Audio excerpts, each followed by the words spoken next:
Hello, hello, my friends. AmyR here with Prairie Paper and Ink. Welcome back to the face in the card making space. Batlight is on. Halloween cards are to commence.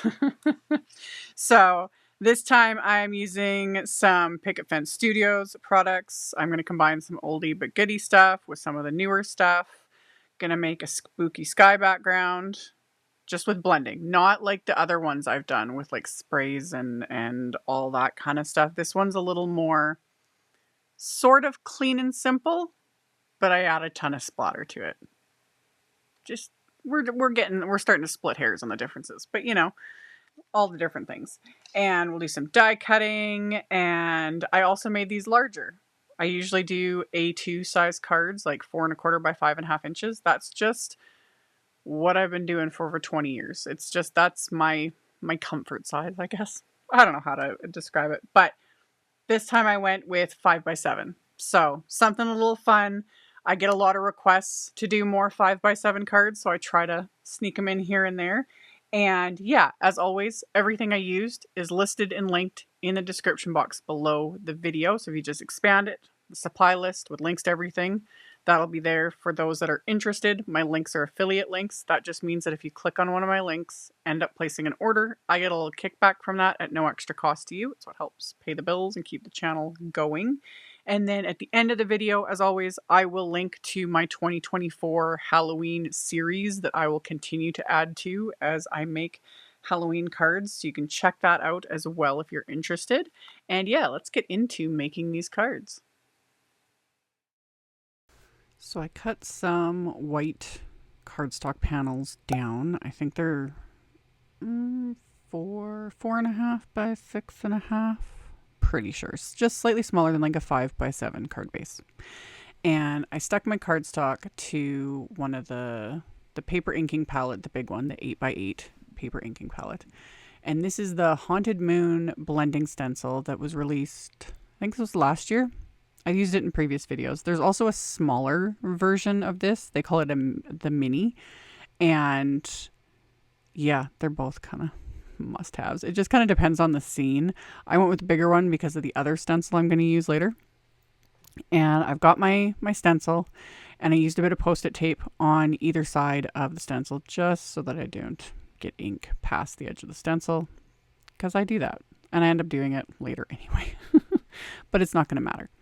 So I'm blending some shade, like gray shades of inks. So these are some warm gray inks, and I'm using my Picket life-changing blender brushes. If you are not aware, Picket Studios, specifically Nicole, the owner of Picket Studios, is the one who brought like blending brushes into the crafting space. Like they existed in the makeup world, and she had the literal genius idea of bringing them into crafting and using them for ink blending. And they really were life-changing.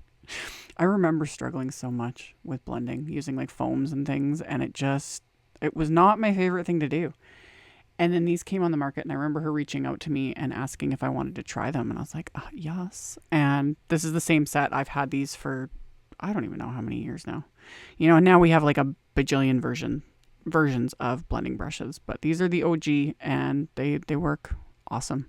I just wipe them on a microfiber cloth in between colors, and they're good. They're good to go. So I did my blending of the moon, and then I took my panel off of my paper inking palette. When I'm doing blending, like off the edges of my cardstock like this, like I'm pulling the like this part right here. I'm just blending over the mask. So I'm using the mask from the stencil set just to cover that moon, and then blending a lighter shade of blue ink around that perimeter. So for this, I could have left this on the paper inking palette, you know, the grip mat. But for this part, I prefer inking on my glass work surface when I'm inking around the perimeter. I like how the brush will pull the ink from the glass. It's a weird little thing I have, I guess, but that's just how I prefer to do it. You can leave it on your grip mat and do it that way. Like, it's fine. It's like a textural thing. I don't like how the brush like grabs onto it. I'll use it for die cuts, but when I'm like inking perimeters, basically like this is the perimeter. I prefer working on my glass. So I switched to one of the bigger blending brushes, and then I'm using just consistent layer, darker shades of ink. The first one was like Ocean Waves, and then I went in with Dusk and then Desert Night. And now I'm adding some black. And with the black, I'm going in lighter handed, not super heavy handed like I tend to do.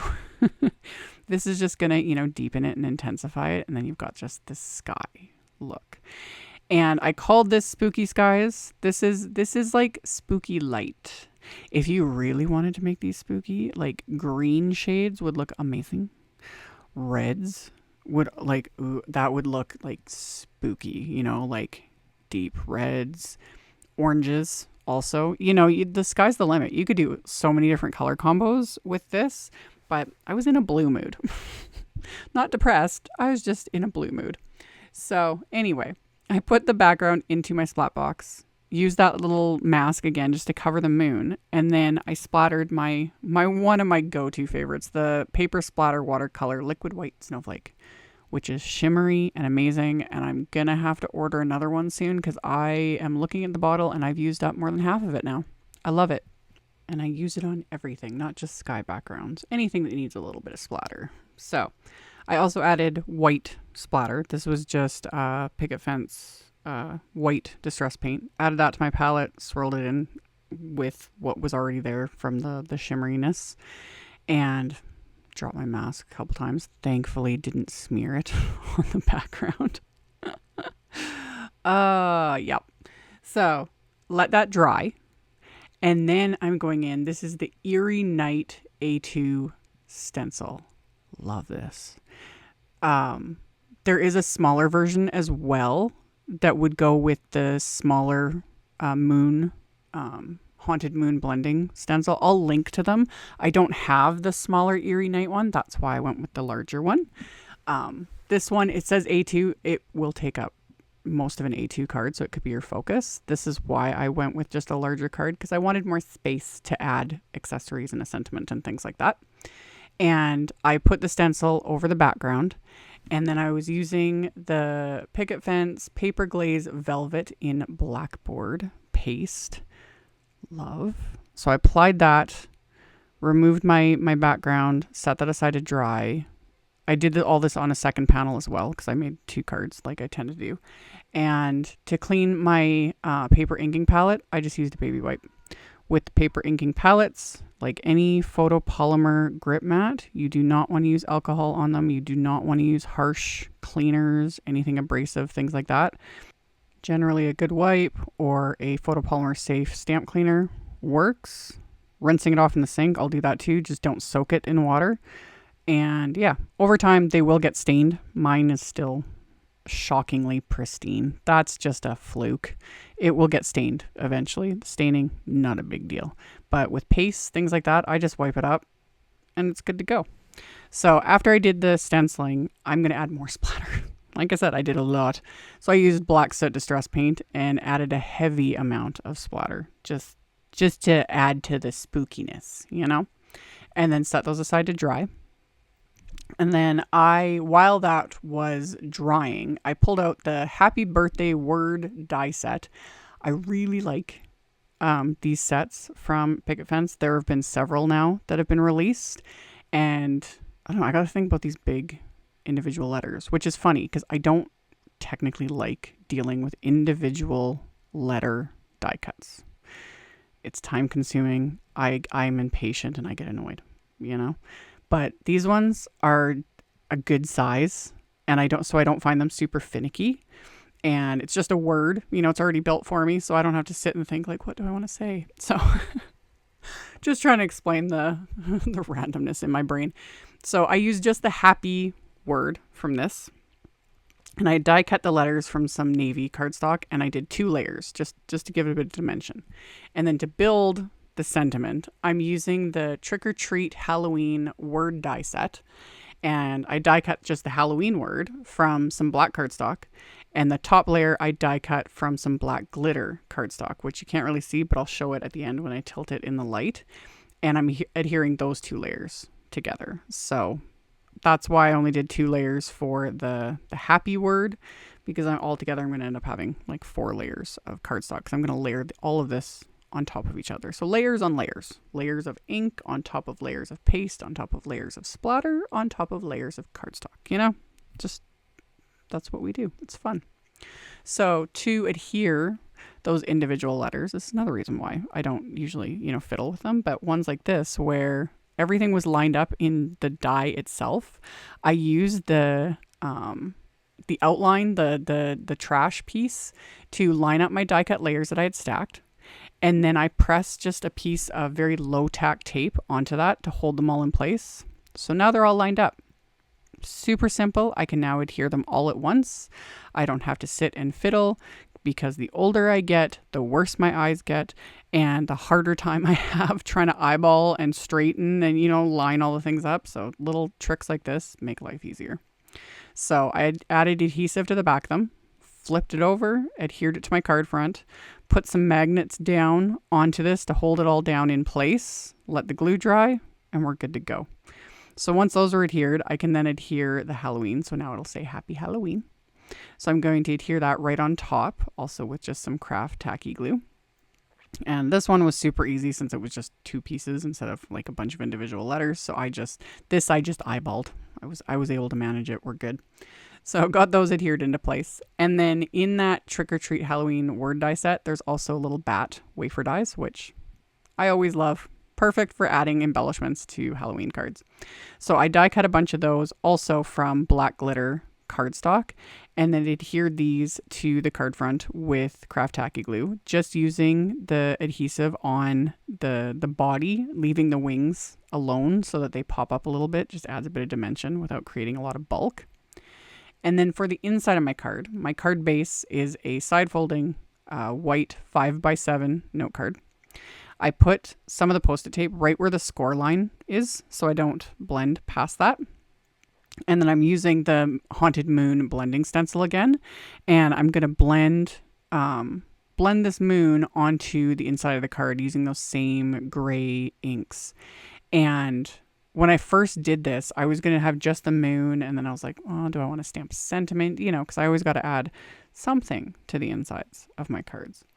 And after I blended the moon, I decided to use the Eerie Night stencil on the inside as well, because I really like this stencil. I love that it was sized to perfectly fit with this, and I love the style of it. And I was like, you know what, this card is big enough because it's a 5x7 card. There's still plenty of space to write, etc. I'm doing it. So put the stencil into place, and I'm just going to blend black ink right over this. First, I was going to try and keep like a really light hand, you know, and not make it, but that was looking really weird. I was like, this looks dumb. Like if I kept, I was like, no, I need to like blend the black ink like on here, you know, make it look right. So that's what I did. And there's still space to write, you know, all the things on the inside of the card. So blended all of that with the black ink, and then decided not to add any other like sentiments or anything, because I just like that like as it is, just like that.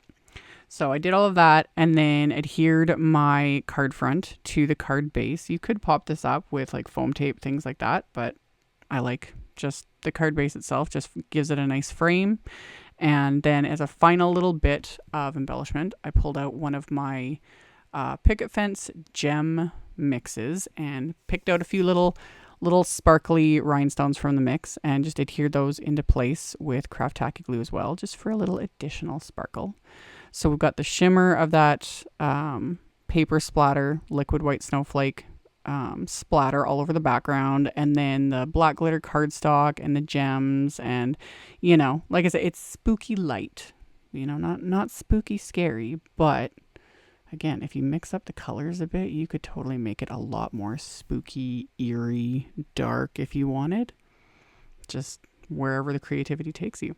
So, as always, thank you all so very much for watching, thumbs upping, commenting, and I'll see you all very soon in the next one. Bye.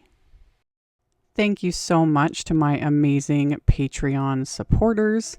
For anyone that might be interested in supporting me over on Patreon, the link to that is in the description box below the video. For everyone else, as always, thank you all so much for taking the time to watch my videos, for thumbs upping, commenting, subscribe if you haven't, I'd love to have you. And here's a couple other videos for you to check out in case you missed them. Bye!